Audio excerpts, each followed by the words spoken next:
नमस्कार। New India के खास बुलेटिन में आपका स्वागत है। मैं हूं गोपाल झा और वक्त है खबरों की खबर का। राजस्थान की सबसे बड़ी खबर यह है कि आज से 3 दिन तक पूरी सरकार गुजरात प्रवास पर रहेगी। जी हां, राजस्थान में 3 दिनों तक आपको बीजेपी का कोई भी एमएलए नजर नहीं आने वाला। आखिर क्या है गुजरात में? दरअसल गुजरात के केवड़िया में भारतीय जनता पार्टी 3 दिवसीय प्रशिक्षण शिविर लगा रही है। सबसे बड़ी बात यह है कि आप इसे सामान्य कार्यशाला कहकर हल्के में नहीं ले सकते। राजस्थान के मुख्यमंत्री भजनलाल शर्मा की अगुवाई में प्रदेश के सभी बीजेपी विधायकों का इस कार्यक्रम में भाग लेना, कुछ सांसदों की उपस्थिति और प्रधानमंत्री नरेंद्र मोदी का संभावित वर्चुअल संबोधन, ये सभी संकेत देते हैं कि भाजपा 2024 के लोकसभा चुनाव के बाद अब मिशन 2028 के लिए रणभेरी फूंक चुकी है।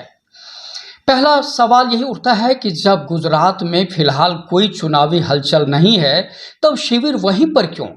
इसका जवाब भाजपा की राजनीतिक सांस्कृतिक मानसिकता में छिपा है। केवड़िया, जहां सरदार वल्लभ भाई पटेल की स्टैच्यू ऑफ यूनिटी स्थित है, भाजपा की वैचारिक प्रेरणा स्थली बन चुका है।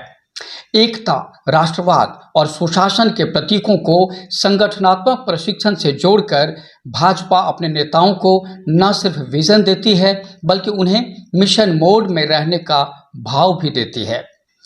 सशक्त संगठन विजयी भारत, इस थीम में 2 बातें स्पष्ट हैं। भाजपा जानती है कि चुनाव जीतने की कुंजी संगठन की मजबूती है। वह अब भी अपनी संगठनात्मक ताकत को अपग्रेड करने की प्रक्रिया में जुटी है। केवड़िया शिविर में पार्टी अध्यक्ष जेपी नड्डा, गृह मंत्री अमित शाह और प्रधानमंत्री नरेंद्र मोदी की वर्चुअल भागीदारी केवल औपचारिकता नहीं, बल्कि यह एक संदेश है कि दिल्ली से लेकर पंचायत तक हर स्तर का कार्यकर्ता ट्रेंड हो। आधिकारिक एजेंडा चाहे कितना अनुशासित और गंभीर दिखे, परंतु ऐसे प्रशिक्षण शिविरों में बहुत कुछ अनकहा, अनलिखा और ऑफ द रिकॉर्ड भी होता है। मसलन विधायक एमपी बैलेंसिंग एक्ट। राजस्थान के कुछ सांसदों को शिविर में बुलाना और कुछ को छोड़ देना भी एक संकेत देता है कि पार्टी किन चेहरों को आगामी विधानसभा चुनाव में आगे लाना चाहती है और कौन बैकफुट पर जाएंगे। शिविर में खाने के टेबल से लेकर रूम पार्टनर तक की सूची संगठन खुद बनाता है। यह जानबूझकर होता है ताकि अलग अलग गुटों के नेताओं को एक दूसरे से संवाद करना पड़े। इस बार भी माना जा रहा है कि जोशी गुट और शर्मा गुट के नेताओं को एक ही ग्रुप में रखा गया। अगर सूत्रों की माने तो कुछ युवा विधायकों को विशेष सत्रों में अलग से बुलाकर पार्टी नेतृत्व ने संकेत दिए हैं कि वे केवल एमएलए भर नहीं रहने वाले। बड़ा सवाल यह है कि आखिर केवड़िया से क्या निकलेगा। दरअसल केवड़िया शिविर में से भाजपा को कई स्तरों पर लाभ मिलने की उम्मीद है। अभी कई विधायक ऐसे हैं जो पहली बार सदन में पहुंचे हैं। उन्हें प्रश्न पूछने, निजी विधेयक लाने, स्थगन प्रस्ताव लाने जैसी संसदीय प्रक्रिया की जानकारी बेहद सीमित है। ये शिविर उन्हें व्यावहारिक प्रशिक्षण देते हैं।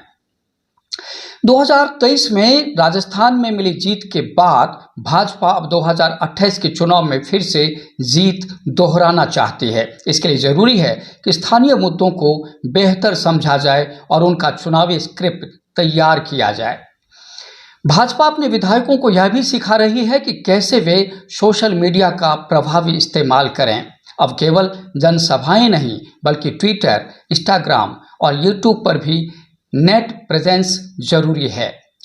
बीजेपी को पहले क्या क्या फायदे हुए हैं ऐसे शिविरों से, यह बहुत बड़ा सवाल है। देखा जाए तो ऐतिहासिक दृष्टि से तो भाजपा ने संगठनात्मक ट्रेनिंग कैंपों को बेहद गंभीरता से लिया है। 1990 के दशक में भाजपा ने राम मंदिर आंदोलन के लिए पूरे देश में कार्यकर्ता प्रशिक्षण अभियान चलाया था। उसी से उभरे चेहरों में नरेंद्र मोदी, अमित शाह और वसुंधरा राजे जैसे नेता शामिल हैं।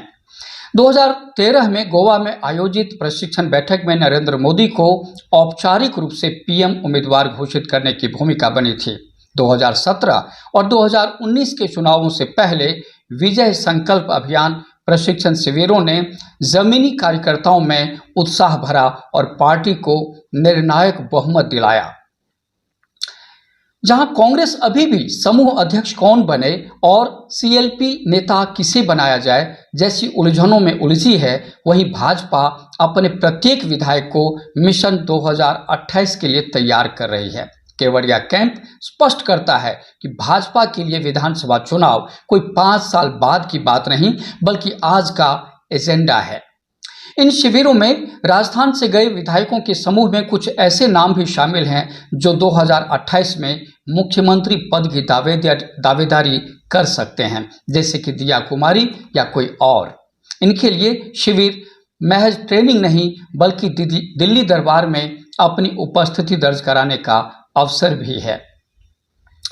शिविर में विधायकों के कमरों का बंटवारा भी एक दिलचस्प मुद्दा रहा। एक वरिष्ठ विधायक ने न्यू इंडिया से बात शेयर करते हुए कहा कि उन्होंने शिकायत की थी कि उन्हें जूनियर विधायक के साथ कमरा क्यों दिया गया। संगठन ने जवाब दिया, यह संगठनात्मक समरसता है, न कि सीनियरिटी की लड़ाई। लेकिन जानकार मानते हैं कि यह सब गणित बिठाने की एक रणनीति है। केवड़िया का यह 3 दिवसीय शिविर भाजपा की गंभीरता, प्रतिबद्धता और दीर्घकालिक सोच का प्रमाण है। जबकि अन्य दल चुनावों के समय फाइटिंग मोड में आते हैं, भाजपा पहले से ही ग्राउंड वर्क में लग चुकी है। प्रशिक्षण, रणनीति, संवाद और आत्ममंथन, इन सब की कसौटी पर खरा उतरता यह शिविर भाजपा के लिए आगामी वर्षों में एक ठोस आधार बन सकता है। क्या कांग्रेस और अन्य विपक्षी दल भी ऐसी ही योजना बनाएंगे, या फिर ये सब कुछ सिर्फ भाजपा की पॉलिटिकल इंजीनियरिंग बनकर रह जाएगा? यह देखने वाली बात होगी। खबरों की खबर में आज इतना ही। अगले एपिसोड में कुछ और रोचक खबरों की खबर लेकर हाजिर होंगे। दीजिए इजाजत। नमस्कार।